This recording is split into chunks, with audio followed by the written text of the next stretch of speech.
Hello everyone, this is your coach and I'm back, so buckle up, get you some good coffee. And anyone you want to see this, put them around the computer because I'm going to show you how it's actually done. We want to try to keep things as simple as possible. So I'm not going to try to complicate your life, I just want to explain to you a real deal. I thought I would use a real deal this time rather than an example because real deals, you know, they are reality. Now I'm in the middle of this deal, it's just been approved, and by the time you see this, the deal will be closed very shortly. I'd like to show you the deal. I'm not going to actually give you the address, but here's a very nice property right here. It's a duplex. It's on a very nice street, and as you see, it is a nice street, and this is the property itself. A very nice duplex, got a decent roof, doesn't have a garage. It's a nice house. Now, I got a buyer, I sold it under a purchase agreement, and we're going to go through it and just show you exactly how this would work. There's a sales price. We run the comps, and the comps are running around $65,000, $60,000 to $65,000. So we used a real sale price of $58,000. We figured we wouldn't have a problem there. There's a commission of 7%. That's to the broker. That's me. And then there is a closing cost of 6%. That closing cost is to the buyers to eliminate their closing costs. The buyer should always have the maximum amount of closing costs possible built into the deal because you can at least finance the closing costs. Now, by the way, I don't know if I announced this here. What we're doing is creating equity and the purchase agreement itself. The equity and the purchase agreement. So I'm going to go over the creation of the equity in this case first, and then we'll have a purchase agreement that will follow. There are numerous examples of creating equity. This is just one of them. So we're going to cover this one first, and then maybe we'll talk through a couple of others. But remember, you always have a coach. You can always chat. You can always email me. There's a student corner you can always get to, and we can always answer whatever question that you might have. There is the closing cost. So the subtotal price after the commissions and the closing costs is $50,000. Now I want, as a seller, $42,000 net cash. That leaves $8,400 for the buyer. $8,460, follow me. So the sales price is $58,000. The minimum down payment is 3.5%. And the buyer get credit of $8,460. So really the buyer is going to walk away from the closing with $6,400. In other words, what I'm simply saying, the buyer is fixed to buy this duplex and walk away. Now there's some repairs. This $6,400 he's walking away, we're going to say these are additional seller repairs over and above the mandatory repairs that the lender want. In this case, this is a special program in Detroit that will loan you funds over and above the repair value. Over and above the after repair value.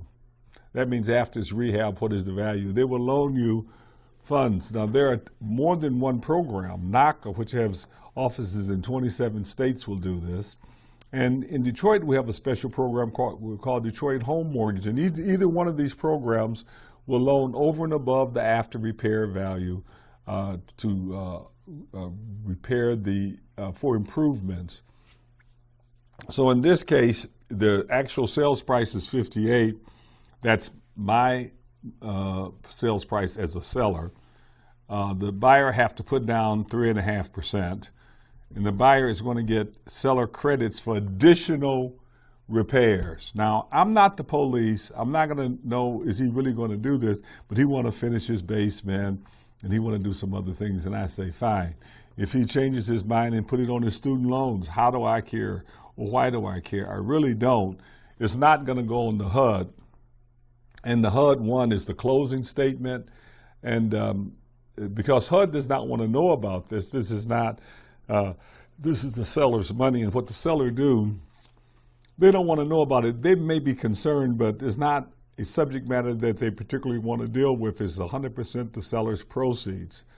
But typically, it's not a policy that the buyer takes cash out. In this case, the buyer wants additional repairs. I am not obligated to disclose that he'd get additional repairs. These additional repairs came after he done his inspection, after we signed the purchase agreement. He came back and said, I want this additional work done. As a matter of fact, the tenant moved out and took the furnace and hot water tank with him on one of the sides. So he wanted 2 brand new hot water tanks in and furnaces in. So let's go back over this. The first mortgage is $55,970. That's a 96.5% of the 58. Then the second mortgage is for $12 grand. The lender's loaning them additional $12 grand to do repairs that they want. That is really bringing the kitchen up to date, the bathrooms, the flooring. $12,000. I think it came to a little bit more, as a matter of fact, but the total amount is around $67,000. And so what is the principal and interest payment on $67,000? Believe it or not, the principal and interest payment on $67,000 is only around $251. Now that's pretty good. Let me double check that. Plus 0.0, you know, that may not be correct, times divided by 12.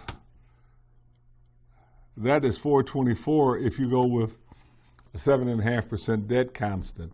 Now, if you went with a 5.5% debt constant, then you would be closer to 311. Let's go with the higher one and call it 424, but that's okay. 424. Oh, wait, I got 2 different principles. I got 2 payments, so I'm wrong. I am wrong, you're off. The first one would run about 4.5. The first, I am screwing up right now. Let's take these back.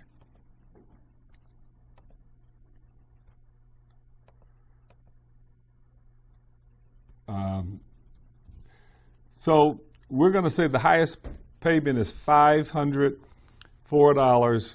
The taxes, the insurance, so the total payment is $839. And there are 2 payments, so he can live in one part of the house and rent the other one out and come out pretty much free and clear and live free. So he could buy the property, you have $6,430 for additional repairs, $6,400 for additional improvements that he wants. No money down whatsoever. All of his closing costs is all built in, and he can live free. That's exactly what he wants to do, because he would like to perhaps a year from now move out of this home and move into an additional home. So let's recap this. This is a typical deal that I would have a student do to graduate. We're selling the property for $58,000, and out of the $58,000, we're paying the buyer's closing costs, and we're setting aside $8,460 for repairs or credits to the buyer, and that he could use for repairs, that we had designated for repairs. If he took that money and didn't use it all for repairs, used some of it for his reimburse himself for out of the pocket, he would still end up with $6,430. Just follow me.